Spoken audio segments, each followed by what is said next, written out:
आधी फायनल झाली आहे. पण 11वा हप्ता सर्व बहिणींना आता मिळणार नाहीये. काही बहिणींचा 11वा हप्ता रद्द झालाय. मे महिन्याचा 11वा हप्ता, ज्याचं वाटप नवीन नियमानुसार होणार आहे, ज्यासाठी सरकारने गुप्त पडताळणी सुरू केलेली आहे. होय, लाडक्या बहिणींची एक गुप्त पडताळणी सुरू आहे, ज्यामध्ये लाडक्या बहिणींचे अर्ज पुन्हा तपासले जाणार आहे. ज्यामुळे आता बऱ्याचशा बहिणी अपात्र होणार आहे, तर काही बहिणींचा 11वा हप्ता रद्द होणार आहे. इथून पुढे या बहिणीला अजिबात पैसे मिळणार नाही. लाडक्या बहिणींची ही गुप्त पडताळणी, ज्यामध्ये 4 नव्या नियमानुसार पडताळणी होत आहे. लाडक्या बहिणींच्या असंख्य तक्रारी आल्या आहेत.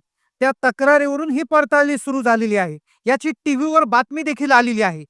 आता 11वा हप्ता हा सरसकट मिळणार नाही, तसेच तो आपोआप तुमच्या बँक खात्यात जमा होणार नाही. कारण की बँक खाते जे आहेत, तर तेही आता यादीमधून वगळले गेले आहेत. काही असे बँक खाते आहेत, ते आता इथून पुढे चालणार नाही. ज्या बहिणींचं बँक खातं